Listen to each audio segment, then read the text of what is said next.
Yo, welcome to episode 25. No, it's 35, but it's 2025 of the Put On Podcast. I'm here with Derek, and we got Mike. And Mike's sticking around. So just a little bit of background. Mike is going to be around often because we like him. And so, yeah, you're gonna be seeing a lot of Mike. Hopefully that means less of Derek and his voice and face. But no, Mike's going to be around a lot. So how are you guys? Doing good, man. Yeah, I'm doing good. It's Friday. Happy to have Mike on. Feel like you kind of fucked up the beginning of that intro saying that it was episode 25, but great start to the new year. Yeah. He came out strong. You have to. He was talking about making it lighthearted. I was like, what's more lighthearted than a little bit of back and forth at the start? Mike, you're also in New York area, close to Derek. Yeah. I'm probably like 45 minutes from Derek. So I live in Westchester County. Derek lives on Long Island because you can't say that he lives in Long Island. Yeah, you live on Long Island. They get real touchy about that type of shit. Why is that? It's true. I don't know. It's just like you're not. That's Jerry Seinfeld. Well, it's like it's an island, so you don't live in the island. You live on the island. It's like a big thing for people out here. If you say the wrong thing, you get in big trouble. You get arrested. Holy shit! They'll arrest you for anything nowadays. It's true. I know. What's that say on your hat right there, Mike? Nah, what? Nah, I'm good. That's what it says? Nah, I'm good? Yeah, we bringing these out this year.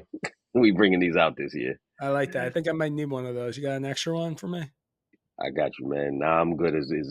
I don't know. I just feel like it's like a New York saying. Like we say it for things that are good, we say it for things that are bad, and we say it for things that we don't care about. Yeah, it's kind of like the most passive aggressive thing that you could say in my mind. Mm-hmm. Nah, I'm good. We got to get into this like Mike segment. Let's just do it. Like what's it called, Cal? Yeah, mic'd up. We're gonna ask Mike a bunch of questions, kind of show his personality a little bit. What was the instructions that Mike gave us was like, don't come with like just a regular ass question. Is that Yeah. Don't ask me anything about my future. Yeah, he wants to think on his feet. He wants to be surprised, so we're gonna surprise him. Derek, you kick off. You hit him with the first, and we'll go back and forth and see what he comes up with. Okay, and I just want to give a caveat that a lot of these questions were generated by ChatGPT. Okay, I gave it some good prompts, but all right, let's see. First question, Mike, what nationality of women are you the most afraid of? Now that's about the most sensitive topic. What nationality of women that I am the most afraid of? I mean,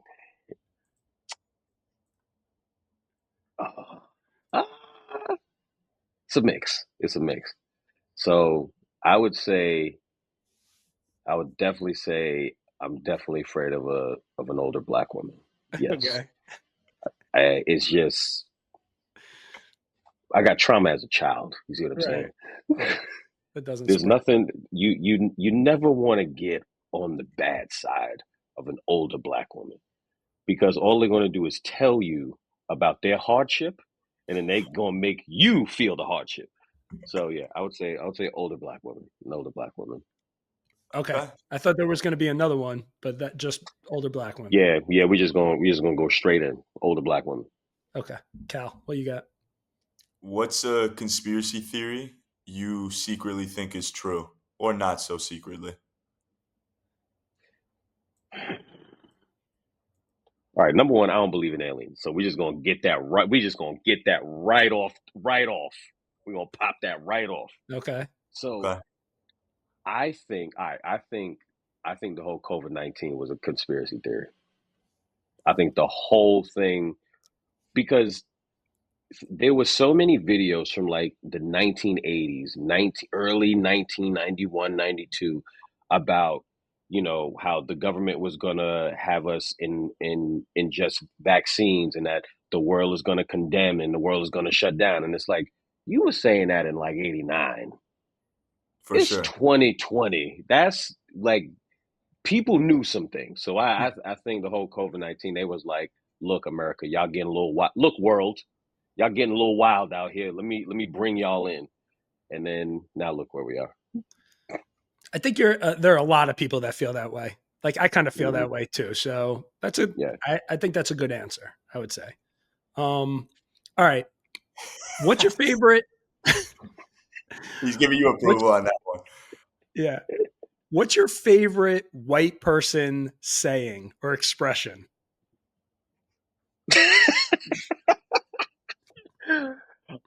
Okay. I've thought about this many a time. And I would say my favorite white person saying is hey buddy. Because I feel like white dads say that shit all the time. Hey buddy. And it's like, nah, I'm good. I How's feel this, like, bro? hey I buddy. knew you were going to say that. I had a feeling you were going to say that. Something with the word buddy. I knew you were going to say something with the word It's buddy. like hey buddy and awesome. Like I think like awesome is like the most, like if there was awesome, there's gonna be like a white blonde dude right there, just awesome. Like awesome and hey buddy, those are the two. Okay. My one of my buddies, we always take the piss every Right. I Buddies right off had to the use it. I bat. had to use it. It's definitely. I think unless you're talking to, I prefer that to hey bud. I don't like bud. If someone's Yeah. calling you buddy to me is like one step above bud. Bud pisses me off.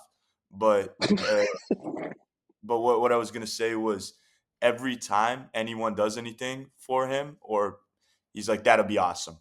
He probably spits it, and so yeah, I feel like there's different levels of white people, but awesome for sure. I get that one. I get that I one. think Wait. Before you go on, Cal, what's like a slang in like Canada that y'all say, like for like hey buddy or like or something like that, or do y'all even have one? Nah, not for like hey. It would be like how the fuck are you, bud? Like some shit like that. But Ooh. I love that. That was pretty good. That was good. yeah, it'd be something Ooh. like The that. accent was thick on that one. By the way, Ooh. pal.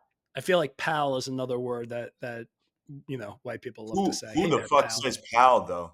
It's Who like an says old timey. It's an old timey one. Somebody's uncle. Yeah. Somebody's uncle. pal is a crazy one? That's a crazy one. Yeah. If I'm hearing pal, we got problems. I feel But like Pal comes. I feel like Pal only comes out when the dude is like anywhere between like 55 and 65, and he gets real angry. Listen, Pal. Right. It's a Like I feel certain like that's when it comes generation of out.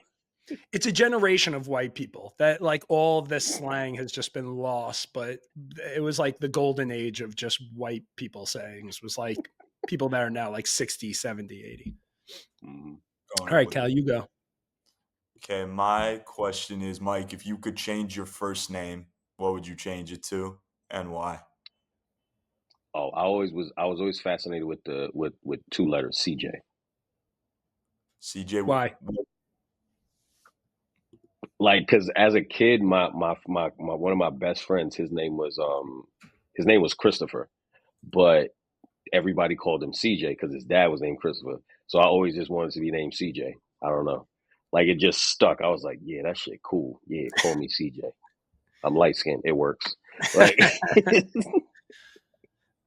Yeah, I fuck with it. um it's when I was a kid, I was kind of like that too. I remember those types of names. There was a guy named AJ that I thought was so cool. I was like, oh my God, if I could just have the like an initial name. So hmm I understand that feeling. All right. What's the worst fashion trend that you've ever participated in? Oh man. All right. So we gonna go back to like 2014. when I started participating into the colored skinny jeans, get me out of here. Like that was nasty work, yo. I had yellow, red, like royal blue, like gray. It was there was all out of H&M. It was nasty work back in 2014. You know what, bro? That's so funny. The reason why to me like the skinny jean phase was so funny was like when me and Mike grew up, if you were wearing like the baggy jeans, like you were like kind of like you were trying to be like a thug, right? You were trying to be like gangster. Yeah. And then it's like this generation all of a sudden, like to be a thug man wearing the skin tight jeans. Right. And it's like, how could you take somebody seriously like that? What kills me is when this is the thing that kills me. Skinny jeans with a belt, but the belt's not buckled. Right. But then underneath the jeans, you got on basketball shorts. So in my head, I'm like, and then I hope you got some underwear on. But I'm just like, there's so many layers of a pant going on that when you run, where are you going? Your legs ain't moving. Right. You got too much going on. Yeah, the new age with the skinnies is different. But yeah, I definitely participated in the colored one. That was nasty work. Just out of curiosity, were you a long white tee guy during that stage? Nah. I never got into the white tee. I never got into the 4XL tees. Okay.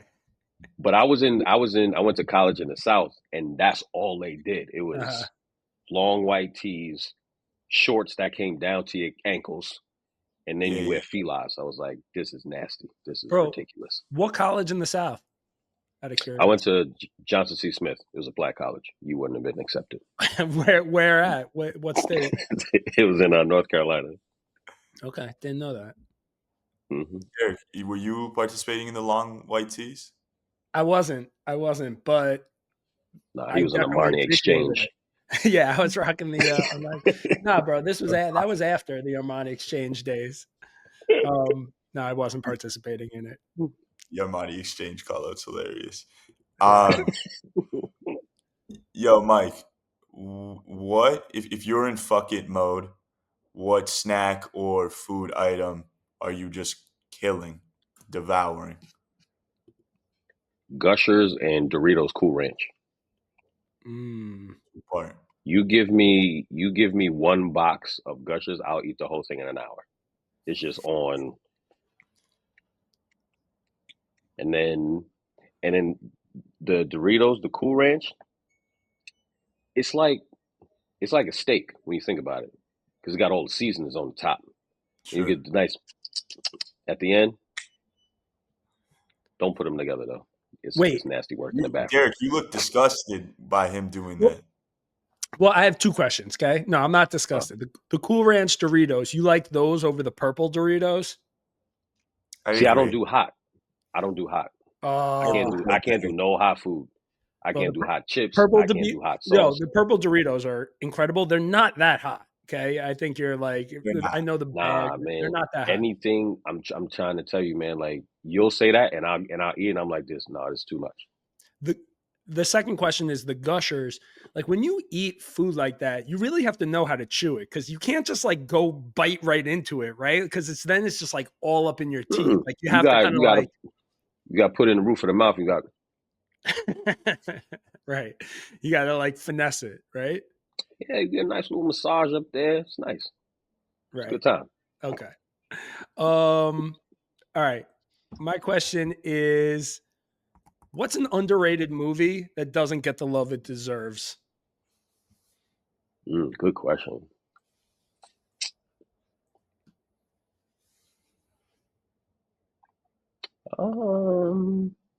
So many movies. All right. Let me try to narrow this down. I would say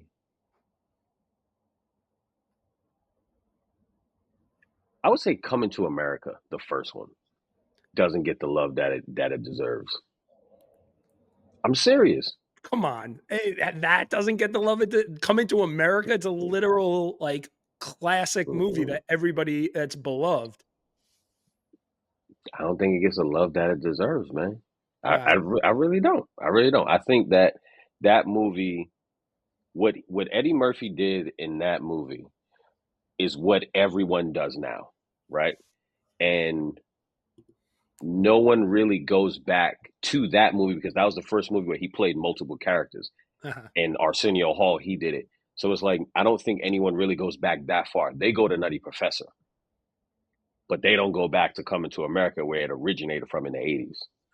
And then I think, especially with the nuances of like what New York was, I don't think like people really give the love that it deserves of how they captured Queens and how they made up like a McDonald's, but it was McDowell's. Like all of these things, I don't think it gets the love that it deserves. So you think the nuances? Yeah, Derek, I'm about to say your opinion is that it's well deserved. Like it's not underrated. Yeah, I think that it has like a real foothold in pop culture, and that it's constantly referenced, and it's one of the all-time greats. But I would ask you, Cal, have you ever seen it? Yeah, but I've seen it because I looked it up and I've seen this for sure, but not that I remember.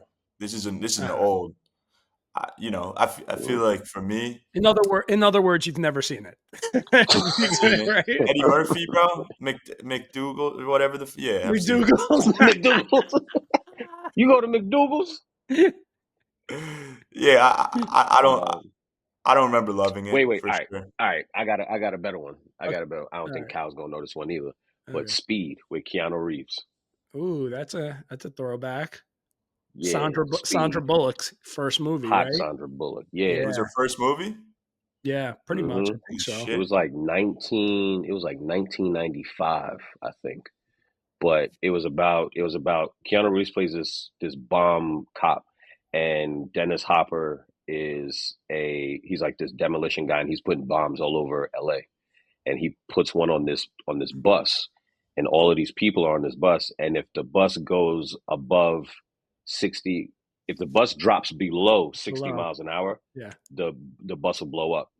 Oh, so they're driving through LA at 60 miles an hour, like the whole movie, trying to not stop, and Keanu's trying to like disengage the bomb like throughout the whole movie. But the action in that movie was wild. Like the bus is jumping across bridges, like he's underneath the bus, like trying to like hang on for dear life. The bus is going 80. So yeah, it's just the action in that. I don't think it gives the love that it deserves. The action movies back then were so good, and they're like, and I always say this, like they don't make them like they used to, but I feel like they just do way too much now in action movies. Like it's just there's too much stuff. And back in the day, they just had these like classics, right? And Die Hard, and like so many. You had the Seagal movies, and you had the Van Damme ones, and just so many action stars. And now it's just like, I don't know, not the same. Yeah. Now you got Vin Diesel jumping out of a car and living. Right. It's like unrealistic. Cal, let's do like two or three more each. Okay, go. Okay, yeah, Mike. What's the dumbest way you've injured yourself? All right, I want to say I was like 8, and you know how you have like a fence and it has like the spikes like that, right? Yeah. And there's usually a bar that goes across it, so that pushes up against the bar, right? At my house, I guess my parents was trying to have an insurance claim or something, but they took the bar off, so the fence was just like this, like that. So this is how stupid I am. My best friend lives next door, so the fence gets into his yard. I could have easily walked out my yard, went right into his yard. No, Mike want to be adventurous. So I get up, try to climb over the fence. I'm wiggling, and I fall directly on top of it. The gate goes dead into my stomach. Oh my God. And I'm hanging on the fence. Like, I'm gonna die. And my mom is inside. My friend not even out there. So here I am, a whole 40 pounds in 10 years old, being like, hoping somebody hears me. And then my mom comes running out, screaming, oh my God. And I got this like crazy big gash on my stomach to this day from that shit. Shit. I could That's a have good one. just walked out, but no. Decided to climb the fence. Fuck. Sounds terrible. All I right, didn't go to the hospital either. Patch it up Right in the house. yourself. pour right in the a house. little tussin on it. Random one. If you could have a statue of yourself anywhere in the world, where would it be, and what pose would you strike? You do realize I am going to stand up and do the pose, I know, right? yeah. That's why I asked you. Okay. Where would it be? It would be in Niagara Falls. Why? On the American or Canadian side? Whichever one, don't matter. We're going to do both sides. Because I have this like dance move that I always do. I go like this. Yeah. So it's going to be me like this, but it's going to be in the side. So it's going to be placed when the waterfall come down. Oh, so it looks like, yeah. Ah, yeah. That's a good answer. It's almost like he teed you up for that one. That felt very like he was waiting. Right. I like that Mike knows. Like, if you ask me any of these questions, I'm on my feet. I cannot answer questions like that, and he just instantly has it. And it makes me think also about the other day.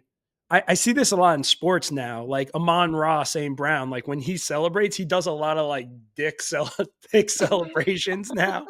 And this dude against the Knicks on the Pistons, I'm blanking on his name the other day, like hit 2 threes and he did like some like kind of, dick celebration too. And I was like, wow, that's first off disrespectful, but also like kind of hilarious that's what he goes to. Blame D Generation X. Yeah. True. I like that though. We got when we cut this, we should come up with we should Photoshop Niagara Falls onto Mike there so that we can, Don't you worry. I got the video of me doing the move, so don't you worry. All right. Okay, Mike. What's your random talent that always gets a reaction? Think party trick type vibe. All right, so I don't really have one. I find that hard to believe. I find that very hard to believe. No, I'm being dead serious. I really don't have one. Like I used to do like card tricks and stuff like that, but I always gotta like practice it and then go do it. But like something on the fly, like if I'm out, I really don't have one. Yeah, that's fair. That's very disappointing, Mike. I'm so sorry. He said he heard that question. He said, "Nah, I'm good." Next one. Right, yeah, nah, I'm good. No, I don't have one. Okay, fine. I really don't. All right. Here's I just like the random ones, like the really random ones. But what's a smell that instantly makes you happy, and what's one that instantly grosses you out? A smell that instantly makes me happy is barbecue sauce. Like if you smell like barbecue sauce cooking, a smell that like repulses me. Yeah. All right, it's going to get deep. A smell that repulses me. Yeah. And it doesn't matter who it is. It is morning breath. Do not talk to me. Yeah. I'm being serious, man. Like there are certain hours of the day you should not be speaking to anyone face to face. True. Those hours are 3 a.m. to 7 a.m. Mm-hmm. You got to have a meal. You got to drink some juice. You got to mouthwash, brush. You got to do all of this before you get that out. Mm-hmm. Even my woman, she know. You better like you ever like laid next to somebody and you and they know what you're saying? Yeah. That's what we do in our house. Because there's no talking this early in the morning. I was going to say, if I catch one subliminal whiff at your girl, at your fiance. If I catch one whiff, I'm disgusted and I'm very mad. Yeah. I feel that. Just real quick, because the smell that makes me happy is always like a burning fire, too soon. I mean, like a fireplace fire. That's correct. Hold on. No. That's fucked up. We didn't even. I need you to. Any of that. I need you to fire. Swipe that out. God, yo, Get that out of here. Bro, we're all canceled on Get this that shit. out of here. We're done, bro. I'm talking about from a wood No. fireplace. But okay, that was too soon. Get it out of here. Cal, That what's is yours? crazy. Cal, come on. Let's get off that. What's your favorite smell? My favorite smell, What makes you love happy? the smell of a gas station. Like you're gasoline, outside, you've A got lot of people like that, yeah. the brisk air, you've got the little bit of gas aroma, like, just something about a road trip, I'm going out, whatever it is. That's not fires. Okay. Fucking Sorry. crazy. All right. Yeah, okay. Let's do one more each, Derek, and then we'll Sorry. we'll go on to the next. It's not even funny. That's why it's fucked. I know it's not. I didn't mean it like that. Said it so casual, like nothing's going on in the world. Man, I love wood. Fires. Okay, Mike. My last question is: what is a childhood fear that still freaks you out? So childhood fear, still to this day, is open water. So Like I had to learn. The ocean. So I never learned how to swim as a kid. I learned how to swim 2 years ago because I've almost drowned 3 times in my life. Oh my God! In the ocean? So, all in the ocean. All in the ocean. First, wait, before you get into it, I just want to say I love how you're breaking stereotypes. Yeah. I'm trying to be a pillar within my community. You know what I'm saying? Yeah. Mike, just quick before you go into it, does that mean that, like, are you gonna teach your daughter to swim before you learn? Boy, she in swim class now. She's 4 months old. Okay. I'm not sure what she's doing there, but she's way better off than me. Okay, sorry, you were gonna say. Yeah, there is so the last time that it happened, it was in Miami, and this was like 20. Let me find out. Cheryl, what year did I almost drown? 2018. Oh God. So 2018, we were walking and it was real shallow, and I saw like people like mad far. I'm like, how the heck they out there? She was like, oh, it's shallow. I was like, all right, dope, let's go out there.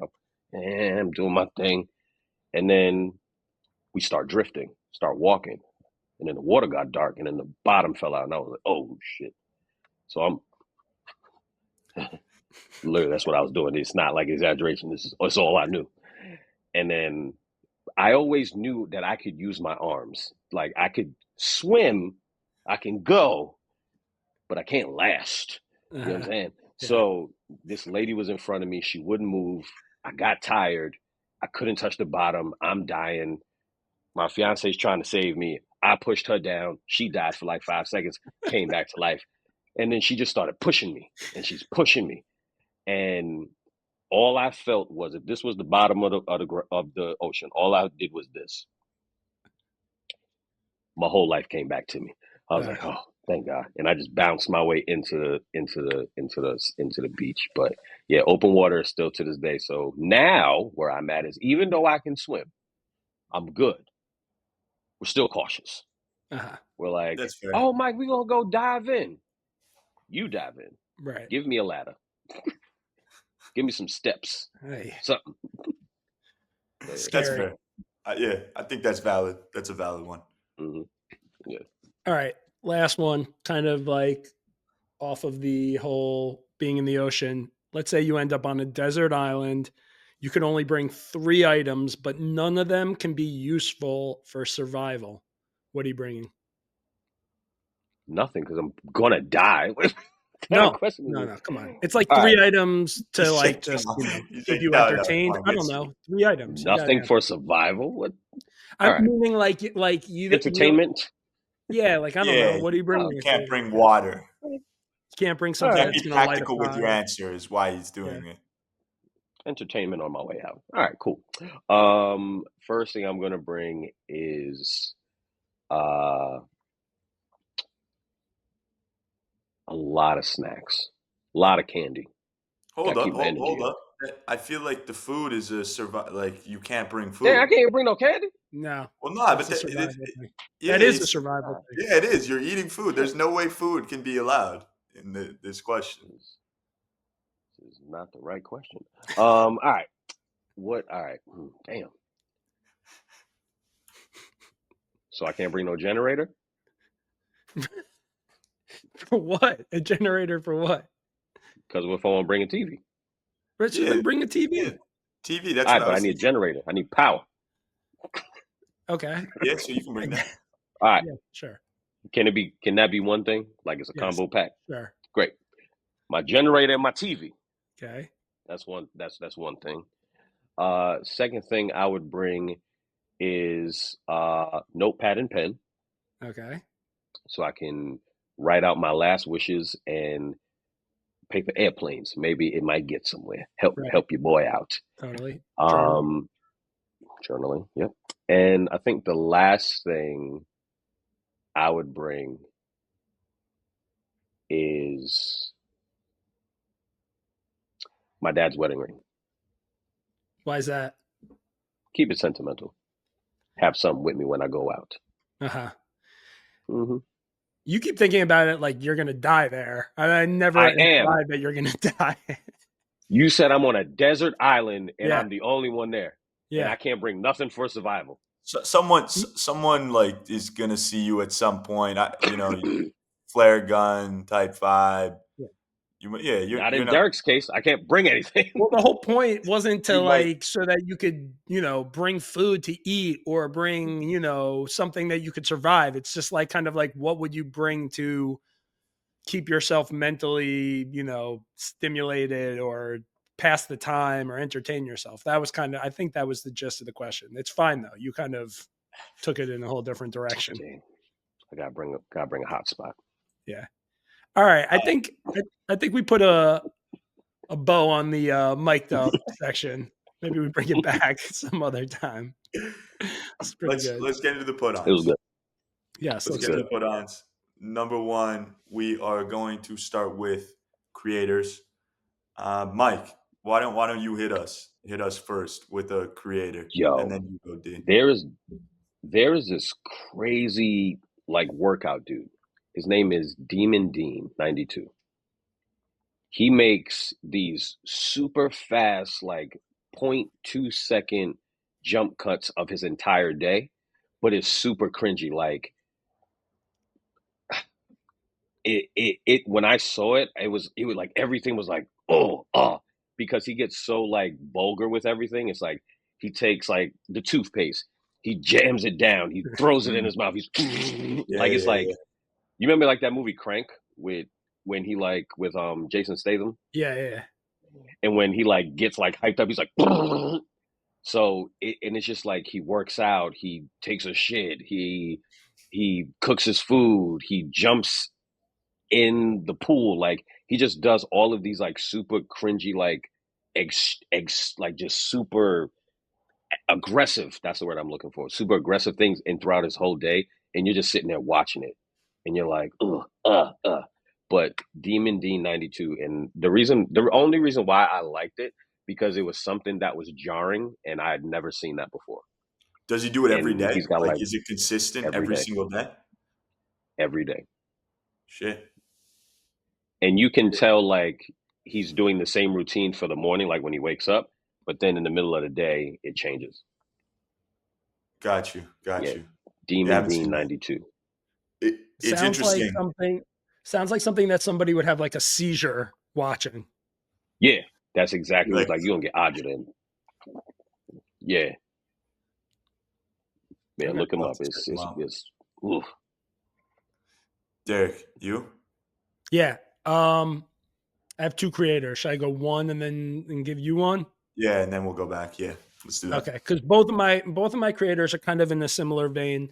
But the first guy that I want to talk about, and I believe I've talked about him before, and I'm sure you guys have seen this stuff, is an contemporary artist named Devon Rodriguez. His handle is Devon Rodriguez Art, and he's widely recognized for his hyper-realistic drawings and paintings, specifically of people just insanely talented. And he does these portraits, and I discovered him through his content because he does these videos where he paints these incredible portraits of unsuspecting people when they're on the subway. And then he surprises the person by giving them Yeah. the portraits when he's finished. And I could watch a million of these videos because every time the person like gets the portrait and they're just like so delighted and thrilled and it's like sweet, but his ability, like his artistic ability is just incredible. And then he does these ones now on the subway where like he paints them on a soda can. So like he'll just take like a soda can and he'll paint somebody. And it's always crazy to me because it's like somebody that's not paying attention, right? So obviously they don't know that he's doing it. And he has to do it in a certain amount of time because it has to be before they get to their stop, right? That's what I was about to say. Is like he's showing time. them the finished product like before they leave. Is he? That's what he's doing, or no? Yeah. So I don't know. It must be like there are certain times where he's painting somebody and then they just get off like before he does it. But he must do it so quick, which is also like makes it incredible. He also has these like other things where he'll go up to people on the street and he'll be like, "I love your look. You know, I would love to paint a portrait of you." And then he sits down with them and he interviews them and they tell him their life story while he's painting the picture. And then at the end, he's like, "This is my interpretation of your life." And he gives it to them. And they're just so good. And he's so talented. And then I'll just say this, which is there's a song that is on a lot of those videos. And, you know, I could have waited for the music part of it, but I'll just mention it right now because this one song he has on his videos called Clair De Lune. If you heard it, you would recognize it right away. It's by a French composer named Claude Debussy. And it's one of these songs that's like instantly evokes emotion and makes you feel this kind of like sweet joy, calm, introspection. And though he has that on a lot of the videos, but this guy, man, he's so talented. Devon Rodriguez, had to give him a shout. So that's my first creator. It's a good one. I'm always super impressed. I'm always super impressed by those guys that can do it in that time frame. Yeah. Because like, and to give it to somebody and you're just like, dude, I was on it. And you just wonder like where they started from and like where they're going, you know? I mean, when I tell you that the paintings that he draws are so realistic, like it looks exactly like the person. Like it's so, and it's also so crazy because he just takes his little paint thing and he's just like, okay, he's just mixing it. He takes a couple colors and like gets the exact coloring of the person and what they're wearing and their feature. It's insane. You guys got to check them out. Yeah. All right. What about you, Cal? My guy is a comedian, but more so an impressionist. Joey Mulinaro he does impersonations of sports personalities, coaches, scenarios. He's fucking hilarious. And so he does like he was pretty big in the college coaches, so doing like Nick Saban, he crushes Nick Saban. Some of the other like sports personalities like Colin Cowherd, like other guys like that, and then he does sketches and skits on just different scenarios that are very he's just super funny. I think to me, some of the content creators who are able to do the impressions to a fucking T is very impressive, but then do skits back and forth with themselves. It's just like, he's funny as fuck. So you guys got to check him out. Joey Mulinaro. I want to say he used to be a Barstool guy. Yeah, but he's not like, he hasn't popped off in terms of, he's still like under the radar from what I'm seeing. I think he's like 250K or whatever. I thought, but you're right. He was at Barstool before. Speaking of Barstool, did you guys see the Barstool game, like the whole Big Cat situation, what they recently did? You guys see that or no?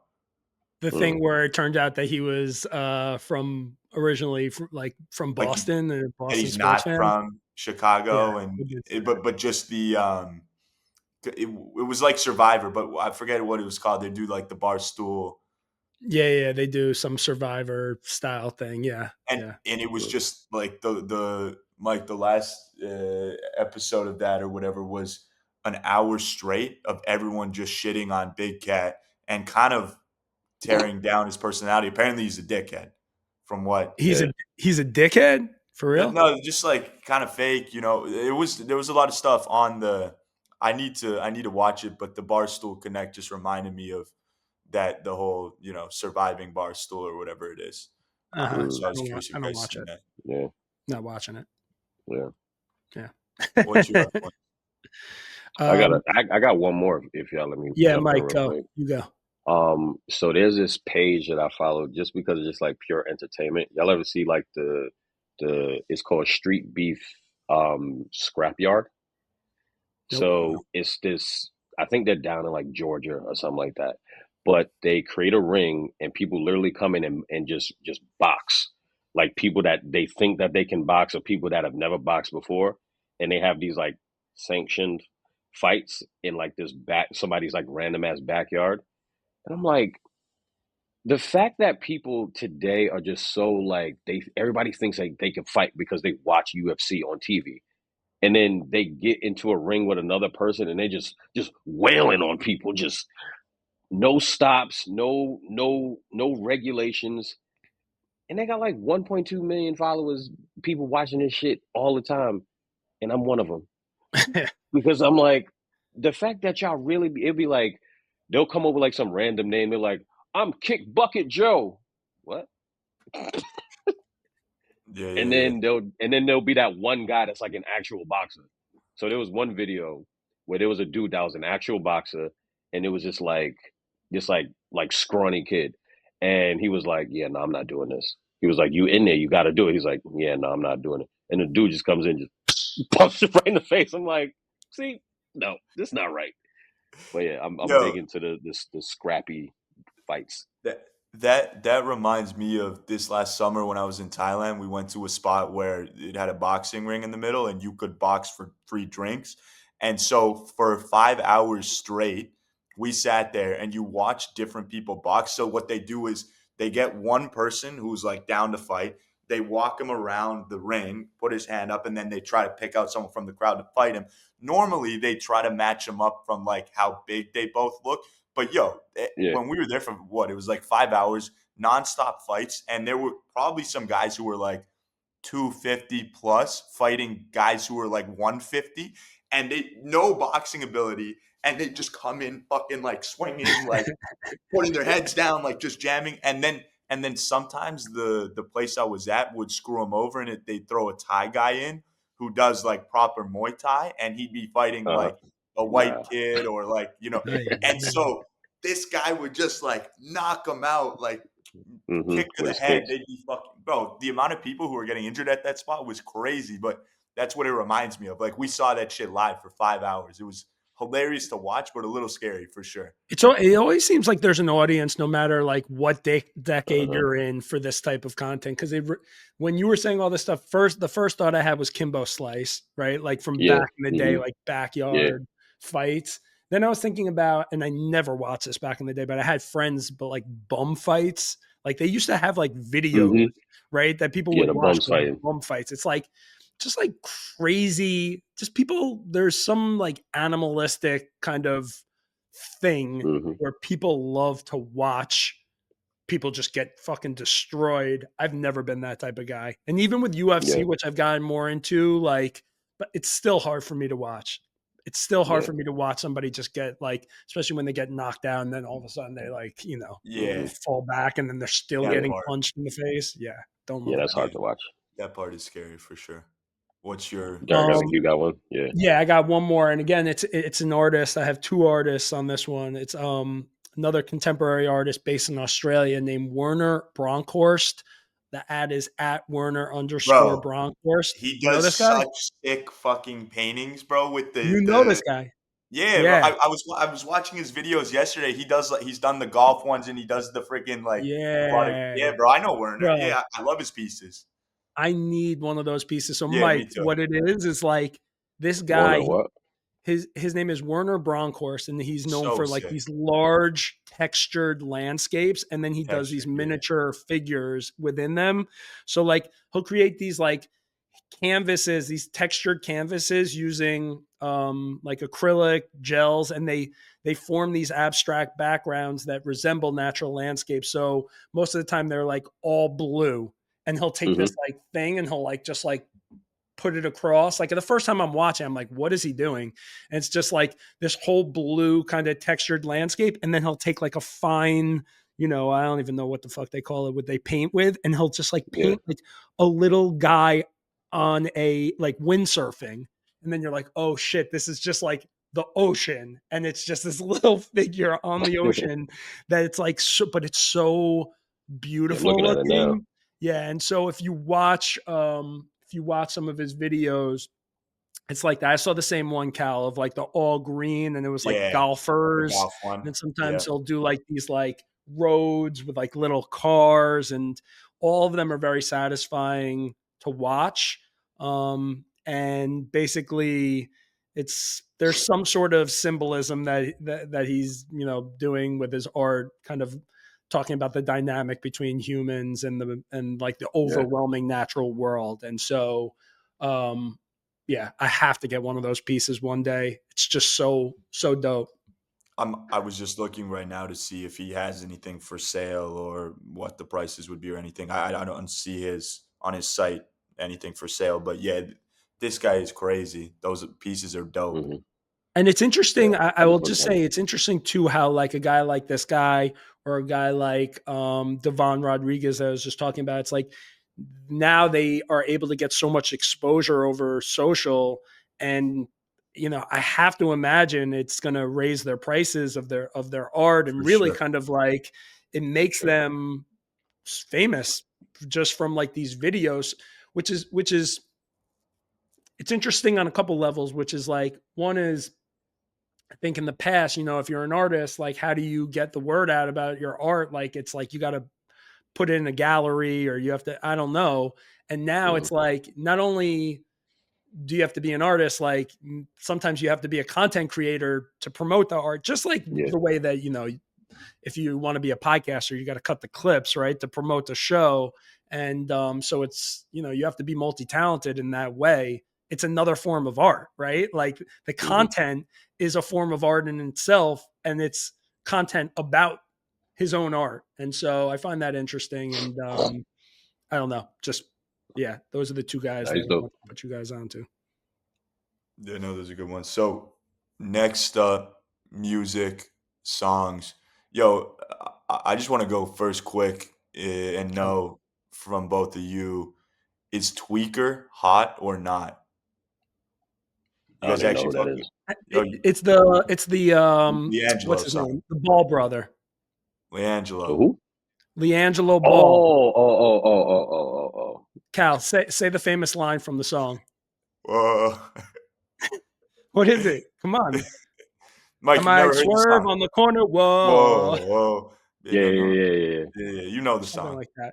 Yeah. Swerve at the corner. You go first, Mike. You go, and then I'll give my opinion. I think what it does, it gives like this Sheck West, like Mo Bamba, like when that came out and everybody was like, it's like between him and like Pop Smoke, there's something when like a guy comes in and he's like, woo, like it's just something like that resonates with people. But I think what it is it's just like it's like an early summertime banger for like dudes to play. Yeah, maybe. Yeah. I think it is gonna go. And to me, it's so similar sounding to like Nelly from back in the day. It's got that Nelly vibes. Listen to that song and then listen to like the way that like Nelly and like Country Grammar and all those guys used to rap back in the day. To me, that's what it's like a callback to. If you listen to the rest of the song, not very good. It's just that one part. Not very good. And meanwhile, he got some huge, like multi-million-dollar deal. 13 mil record deal. Yeah. Crazy. Yeah. Off of one song. It's just been a lot on IG, TikTok, and saying, is the song actually hot or is it not? And so, because at the start, people were, I think, making a little fun. And then Neon, the streamer, put everyone on. And now, bro, all the NBA teams are bumping it before the games. All the sports teams. It's on everywhere. And low-key, it's kind of a bop. to your point, the best part, if they could just play that part on kind of, but it's kind of a bop. So I was just Well, it's curious cool. what you guys I'll thought. give respect to the fact that he came out and like just tried to do something different, right? Like That's what I'm to go saying. into the studio and try and like just have this interesting kind of cadence and flow. Like he didn't just go in there and try and do like some like what and everybody else is doing. like everybody else, like some Ice Spice style, Yeah, that type of drill type of yeah. staccato. But I Anyways, think like the 13 mil is like, I think they saw the value in the single. yeah. And I don't think they see value. Yeah. Yeah, I don't think they see value in like there's an album coming or anything like that. But I think they see value in that this one song can generate between trending sounds and people be reposting it and then getting it in the NBA somehow on like 2K. Well, I it's think they saw the definitely going to value be there. on. It's going to be in that shit because all of his brothers are in the NBA. You know what That's I what I'm mean? I saying. think Like from a a family marketability association. standpoint, yeah, Yeah. Like the Ball brothers have been in the limelight. Whatever you want to say, LeVar's a master fucking marketer. Like LiAngelo will be relevant if he didn't make it in Ball. He will be relevant whether it's for being shit or great as a rapper. He'll be people will talk about him. It's attention. He's got Yeah.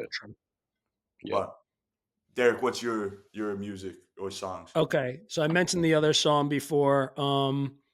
I have a song. It's an old song, but like again, it's crazy how like you'll see a clip on social and it'll like hit and then you'll be like, wow, I actually love this song. And then you go back and you're like, wait a second, it's an old song. So I saw like an edit.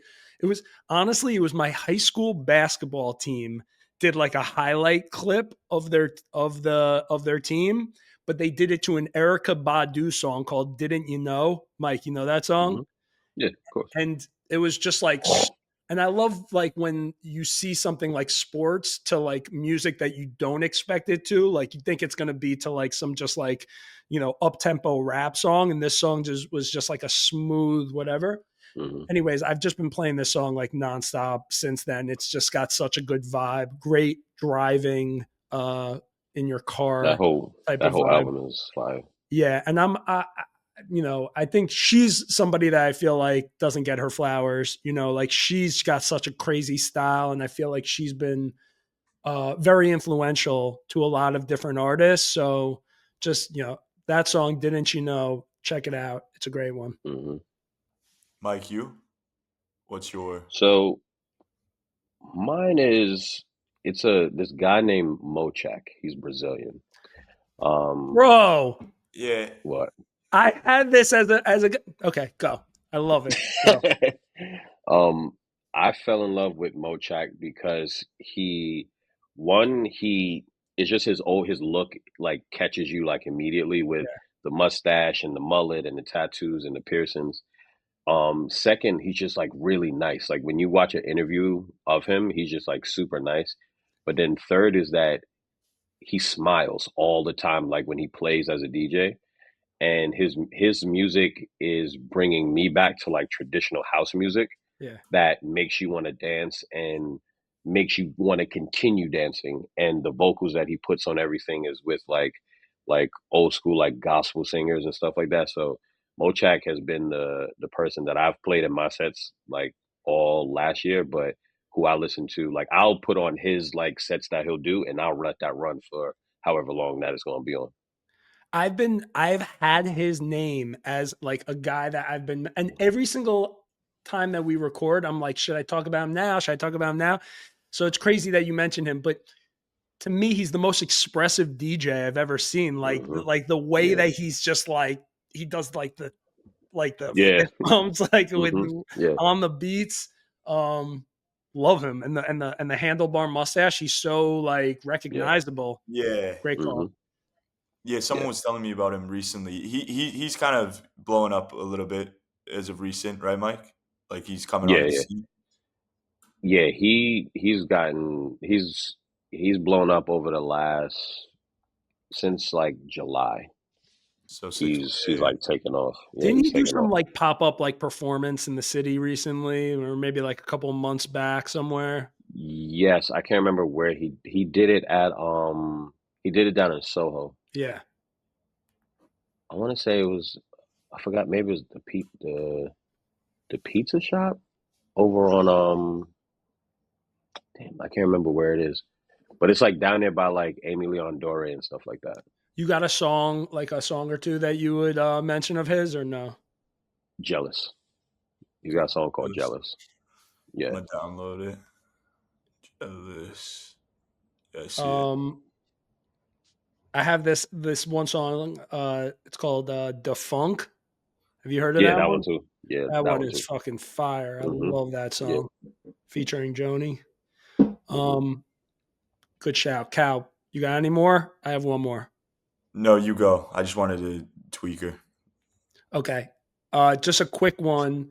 I saw a clip. I discover a lot of people on the radar, and so I saw a freestyle the other day, a couple weeks back, that just like caught my attention. It was a guy named Hadji.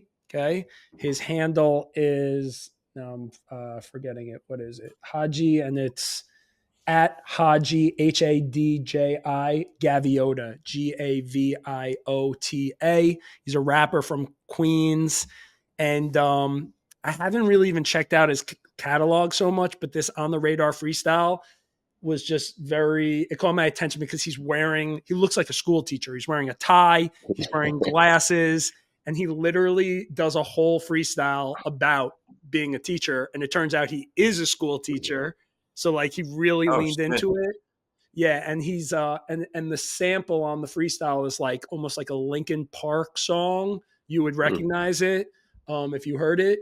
And it was just really good. And so I put it on our stories, and I kind of like gave him a shout, and he actually responded to it and like thanked us on our IG. So now I'm a fan of his, and I have to give him a shout because I feel like anybody that just does something like different, like that is trying something different, that's the thing that always kind of sticks out to me, and obviously it doesn't always work, but when it works, then like respect to that person.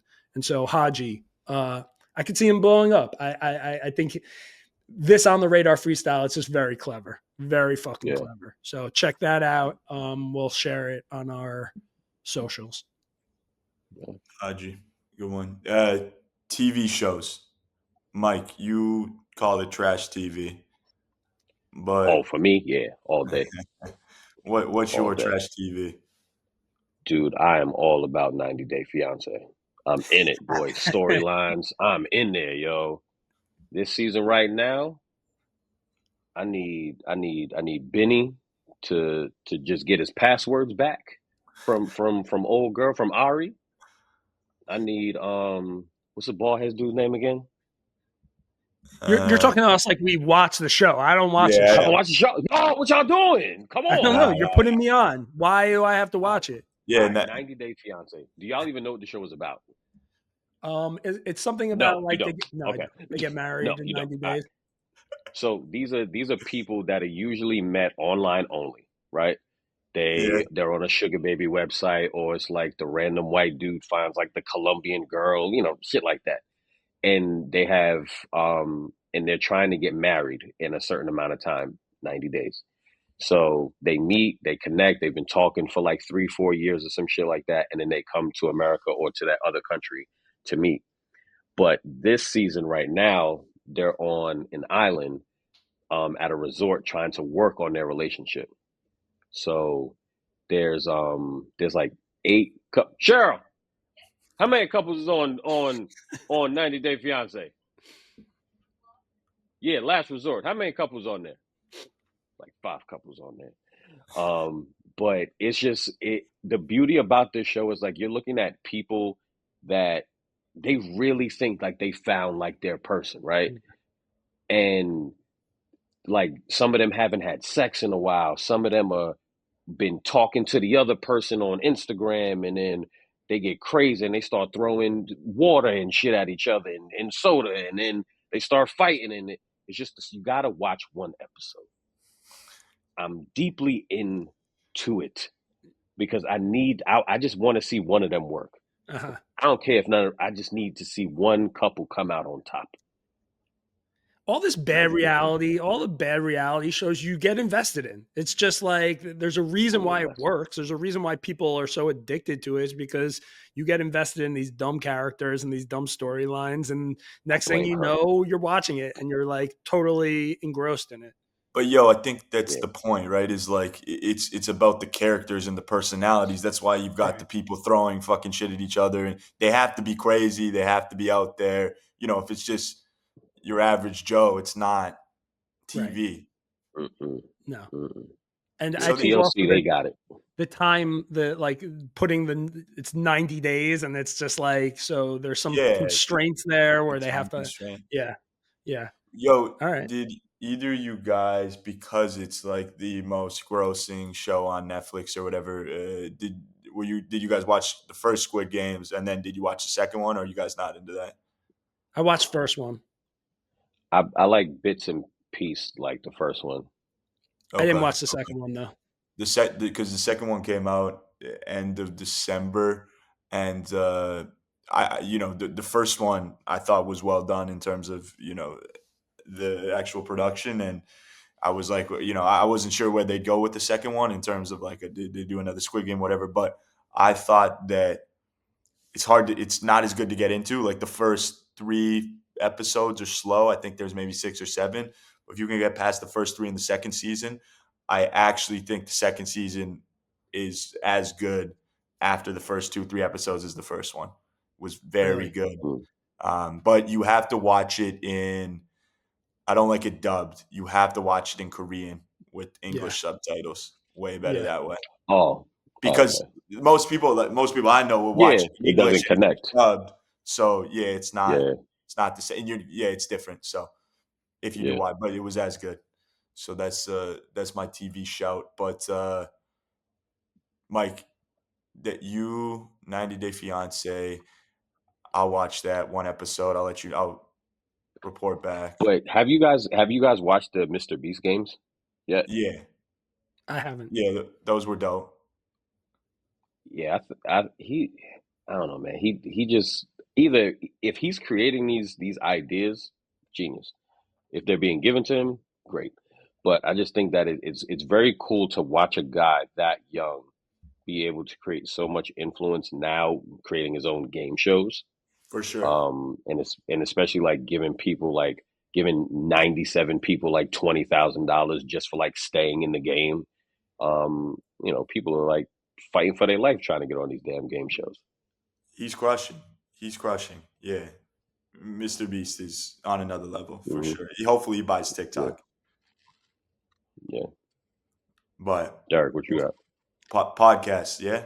Podcast. I don't have any TV shows this time around. I have a good podcast. I had a couple, but I'll just mention one. As you guys know, over the last couple of months, I'm like real big into law of attraction, manifesting, all that jazz, right? Yeah. But recently I've been reading books about kind of almost like the science behind manifesting, as it turns out that there is some real science behind it.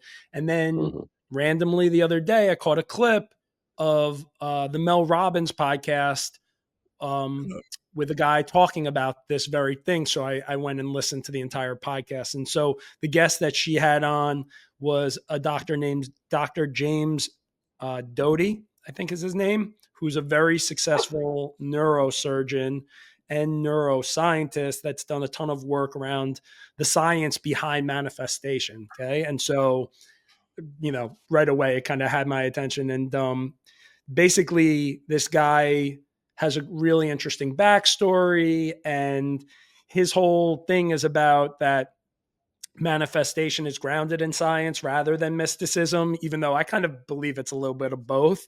And so he talks a lot about just the idea of, manifestation involves embedding intentions into the subconscious mind, right? And you do it through these like consistent practices.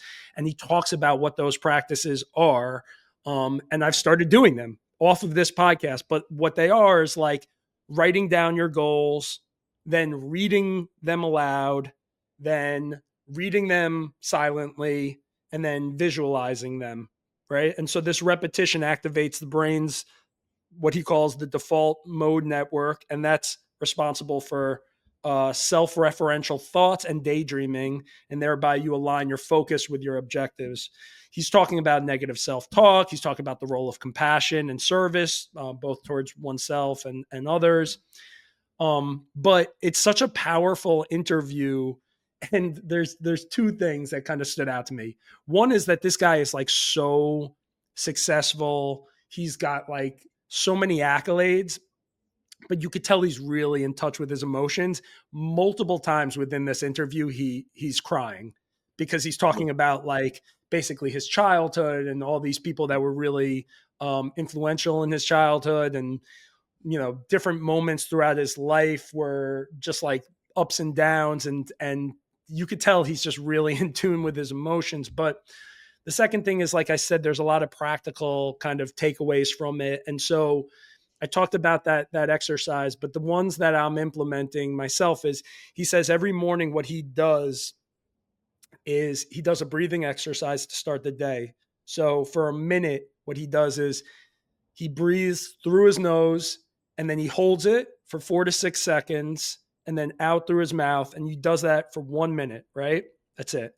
No, like, it's like a mindfulness thing, but it's also, it does something, right? And then for 1 to 2 minutes after that, he sits there and all he does is just thinks about the joy and awe of just being alive in this world, right? So I've been doing that, these two things. And then once you do that, it creates the right environment of being calm and thoughtful and outwardly focused, right?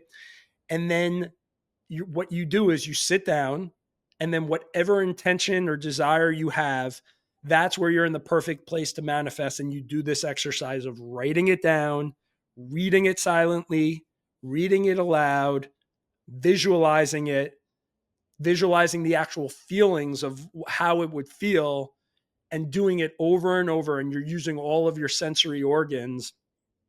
And it's like there's some real fucking science behind it that it actually works.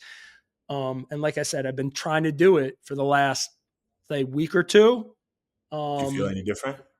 I feel the breathing thing and the thinking about, like, it's interesting when you wake up and first you do this breathing thing and you feel there's some like feeling all over your body when you're doing this thing of like, it, like your whole body kind of activates. And then the second part of it of just thinking about like, I'm alive up in this bitch, like I can't even fucking believe it. And I look out and I see like the trees and the birds and the planes going by. Like sometimes you just forget, like, wow, like you're alive, right? Like this is incredible. Mm-hmm. So I like that little 1 to 2 minute practice of just like being mindful of that. And then once you do that, you're kind of in a good mood. And so I get it. Like you're kind of in the right mode to do this manifestation practice, because manifestation, like law of attraction, it's all about vibrations, right? So now all of a sudden you're in this really perfect kind of mind state to start thinking about the things that you want, to really start visualizing it.